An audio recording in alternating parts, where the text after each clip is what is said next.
अस्सलाम वालेकुम दोस्तों, मेरा नाम है असद अली और आप देख रहे हैं जी फरमजा। दोस्तों, आज की इस वीडियो के अंदर हम बात करने जा रहे हैं कि ऐसे कौन से स्टॉक हैं पाकिस्तान स्टॉक एक्सचेंज के अंदर, पाकिस्तान स्टॉक मार्केट के अंदर ऐसे कौन से स्टॉक हैं जो आपको डिविडेंड की मद के अंदर एक अच्छी जो इनकम है वो प्रोवाइड कर रहे हैं। बहुत सारे लोगों का ये सवाल आता है कि भाई हमें ऐसे स्टॉक बताएं जो डिविडेंड की मद के अंदर एक अच्छी इनकम दे रहे हैं, और ऐसे कौन से स्टॉक हैं जो इस वक्त सबसे ज़्यादा डिविडेंड पे कर रहे हैं। तो आज की इस वीडियो के अंदर मैं आपको बताऊंगा कि पाकिस्तान स्टॉक मार्केट के अंदर टॉप 20 ऐसे कौन से शेयर हैं जो रेगुलर डिविडेंड दे रहे हैं और आने वाले वक्त के अंदर भी, इन फ्यूचर भी आपको जो अच्छे डिविडेंड है वो देंगे, और आपकी जो इन्वेस्टमेंट है वो ग्रोथ भी होगी और उसके ग्रोथ के साथ साथ जो डिविडेंड की मद के अंदर आपको इनकम है वो भी देखने को मिलेगी। तो इस वीडियो को स्टार्ट करते हैं। वीडियो स्टार्ट करने से पहले अगर आप लोगों ने अभी तक हमारे चैनल को सब्सक्राइब नहीं किया है तो जल्दी से चैनल को सब्सक्राइब कर लीजिएगा, बेल आइकन को प्रेस कर लीजिएगा ताकि आपको इस तरह की जो मजीद अच्छी वीडियो है वो देखने को मिलती रहे। अब दोस्तों, ऐसे कौन से स्टॉक हैं जो आपको आपकी इनकम के ऊपर, आपके जो स्टॉक है जिनके ऊपर आप लोगों ने इन्वेस्टमेंट की हुई है उसके ऊपर एक अच्छे जो डिविडेंड है वो आपको प्रोवाइड कर रहे हैं। तो ये जो सारी डिटेल है ये मैं आपको अपनी कंप्यूटर की स्क्रीन के ऊपर जाके समझाता हूँ कि किस स्टॉक के अंदर आप इन्वेस्टमेंट करेंगे तो आपको अच्छा जो डिविडेंड है वो देखने को मिलेगा। तो चलिए चलते हैं अपनी कंप्यूटर की स्क्रीन के ऊपर। जी हाँ दोस्तों, तो मैं हो चुका हूँ अपनी कंप्यूटर की स्क्रीन के ऊपर। अब यहाँ पे मैं आपको बताता हूँ कि ऐसे कौन से स्टॉक हैं, ऐसे कौन से ग्रोइंग स्टॉक हैं जो आपको अच्छी डिविडेंड देते हैं और आपकी जो स्टॉक मार्केट के ऊपर इन्वेस्टमेंट होगी उसके ऊपर आपको डिविडेंड की मद के अंदर भी एक अच्छा जो प्रॉफिट है वो देखने को मिलता रहेगा। अब सरमाया.पी की एक वेबसाइट है, इस वेबसाइट के ऊपर आके आपने सर्च करना है PSX D20। PSX D20 एक इंडेक्स है पाकिस्तान स्टॉक मार्केट के अंदर, ऑफिशियल एक इंडेक्स है जो आपको ये बताता है कि ये टॉप ऐसी 20 कंपनीज हैं जो रेगुलर आपको डिविडेंड देती आ रही हैं, डिविडेंड दे रही हैं और इन फ्यूचर भी आपको जो डिविडेंड है ये देती रहेंगी। तो दोस्तों, यहाँ पे अगर आप इसके स्टॉक की बात करें, इसके इंडेक्स की बात करें, ये जो PSX D20 इंडेक्स है आप यहाँ पे देखें कि इसकी जो वैल्यू है वो भी ग्रोथ होती जा रही है। यानी कि इसकी अगर आप लोगों ने इन स्टॉक के अंदर इन्वेस्टमेंट की होती तो डिविडेंड तो आपको मिलना ही मिलना था, लेकिन डिविडेंड के साथ साथ आप लोगों को यहाँ पे अपनी इन्वेस्टमेंट की जो ग्रोथ है वो भी मिलनी थी। क्योंकि आप पिछले कुछ दिनों से जानते हैं कि पाकिस्तान स्टॉक मार्केट बहुत अच्छा परफॉर्म कर रही है और उस परफॉर्म की मद के अंदर आपकी जो इन्वेस्टमेंट है वो भी ग्रोथ होनी थी। लेकिन फॉर एग्जाम्पल कि अगर आपकी इन्वेस्टमेंट ग्रोथ नहीं होती है तो आपको रेगुलर जो डिविडेंड है ये कंपनीज आपको देती रहती हैं। अब यहाँ पे बात करते हैं कि ये जो कंपनीज डिविडेंड है वो कौन कौन सी ऐसी कंपनीज है ये डिविडेंड दे रही हैं।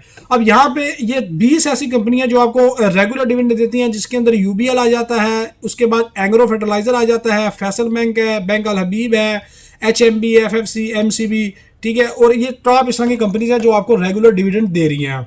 अब यहाँ पे हम बात कर लेते हैं कि इसकी जो PSX D20 है इसकी ग्रोथ की क्या हिसाब किताब है।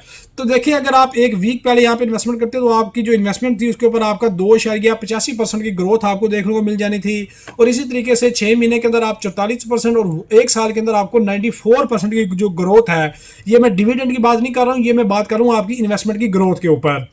कि अगर आप लोगों ने 1 लाख रुपया इन्वेस्टमेंट किया होता इन 20 कंपनीज के ऊपर तो यहाँ पे आप देखें तो 94% में कि 1,94,000 रुपया आपकी जो ग्रोथ थी इन्वेस्टमेंट की हो जानी थी, और उसके साथ साथ हर 3 महीने के बाद जो आपको डिविडेंड की मद में पैसे मिलने थे वो अलहदा से मिलने थे। अब ये जो ग्रोथ है इसके ऊपर आप लोगों ने बिल्कुल नहीं जाना, क्योंकि ये पाकिस्तान स्टॉक एक्सचेंज के अंदर एक तरीकी जो रिकॉर्ड है यहाँ पे आपको देखने को मिला है, क्योंकि इतनी तेजी से कभी भी स्टॉक मार्केट पाकिस्तान की ग्रोथ नहीं हुई है जितनी ये पिछले 6 महीनों से हुई है। ठीक है, अब यहाँ पे अगर हम बात करेंगे सबसे ज्यादा डिविडेंड जो कंपनीज है वो कौन सी दे रही हैं, यहाँ पे आप देखें तो UBL जो बैंक है ये सबसे ज्यादा ग्रोथ भी हुआ है और सबसे ज्यादा इस वक्त का जो डिविडेंड है वो भी दे रहा है। अब इन तमाम कंपनीज को आप लोगों ने चेक कैसे करना है, आप लोगों ने गूगल के ऊपर आ जाना है और यहाँ पे आप लोगों ने लिखना है UBL share price in Pakistan. तो जैसे ही आप यहाँ पे लिखेंगे तो फर्स्ट लिंक को आप ओपन करेंगे तो यहाँ पे आपके पास UBL आ जाएगा। अब आपने चेक करना है कि UBL ने आपको कितना डिविडेंड दिया है, तो यहाँ पे नीचे आ जाएंगे इनके पे आउट के ऊपर और यहाँ पे देखेंगे 110% का जो डिविडेंड है वो UBL ने दिया है। अब 110% का मतलब ये है कि पर शेयर के ऊपर आपको 11 रुपए का डिविडेंड मिला है। अब आप लोगों ने ये देखना है कि क्या ये रेगुलर डिविडेंड दे रहे हैं, तो भाई ये बिल्कुल रेगुलर दे रहे हैं, और अगर आप इसके पिछले 4 से 5 डिविडेंड देखें तो हर डिविडेंड की जो अमाउंट है वो 11% है, यानी कि इन्होंने रेगुलर जो है वो डिविडेंड ये दे रहे हैं। इसी तरीके से हम नेक्स्ट आ जाते हैं कि नेक्स्ट हमारी जो है वो है EFERT यानी कि एंग्रो फर्टिलाइजर कंपनी। तो एग्रो फर्टिलाइजर का शेयर भी देखें कितना ज़्यादा ग्रोथ हो गया है। ये 80 रुपये के ऊपर था जब मैं पहले इसके ऊपर मैंने वीडियो बनाई थी। तो इसके पे आउट के ऊपर अगर हम आए और यहाँ पे देखें तो इन्होंने 8 रुपये का डिविडेंड दिया है एक शेयर के ऊपर, यानी कि 1000 शेयर अगर आपके पास हो तो आपको 8000 रुपये का जो डिविडेंड है वो यहाँ पे देखने को मिल जाएगा। उसके बाद फैसल बैंक आ जाता है, 44 रुपये का इसका शेयर है और उसके अगर डिविडेंड की बात की जाए तो यहाँ पे इन्होंने तकरीबन 2 रुपये का डिविडेंड दिया है। ये 20% लिखा होता है, तो यहाँ पे जो डिविडेंड है वो 2 रुपये का होता है। तो इस तरीके से अगर आप डिविडेंड के स्टॉक के ऊपर इन्वेस्टमेंट करना चाहते हैं तो ये तरीकाकार है कि आप पीएसएक्स डिविडेंड के ऊपर जाएं और यहाँ पे आप कंपनी को एनालाइज करें कि सबसे ज़्यादा जो डिविडेंड है वो कौन सी कंपनी दे रही है। अगर आपके पास इन्वेस्टमेंट कम है, आप एक या दो कंपनीज के ऊपर इन्वेस्टमेंट करना चाहते हैं, तो आप टॉप लेवल की कंपनीज के ऊपर इन्वेस्टमेंट कर दें जो आपको बहुत ज़्यादा डिविडेंड दे रहा है। जैसे यूबीआर इस वक्त सबसे ज़्यादा डिविडेंड दे रहा है, एंग्रो जो है वो थोड़ा सा उससे कम दे रही है, उसके बाद फैसल बैंक आ जाता है। तो इस हिसाब से आप डिविडेंड कंपनी के ऊपर इन्वेस्टमेंट करके हर 3 महीने के बाद अपनी इन्वेस्टमेंट तो आपकी वहां पे पड़ी रहेगी, ग्रो होगी या लो होगी ये तो बाद की बात है, लेकिन एक 3 महीने के बाद आपको रेगुलर जो डिविडेंड है वो ये कंपनीज आपको देती रहेंगी, जिससे आपकी जो मुनाफा है वो आपको देखने को मिलता रहेगा। तो ये वीडियो थी। अगर आपका इस वीडियो से रिलेटेड कोई सवाल हो तो कमेंट बॉक्स के अंदर आप लाजिम से पूछ लीजिएगा। बाकी वीडियो अच्छी लगी हो तो वीडियो को लाइक और शेयर लाजमी कीजिएगा और चैनल के ऊपर चैनल को जरूर सब्सक्राइब कर लीजिएगा। मिलते हैं अपने नेक्स्ट वीडियो के अंदर। अल्लाह हाफिज़।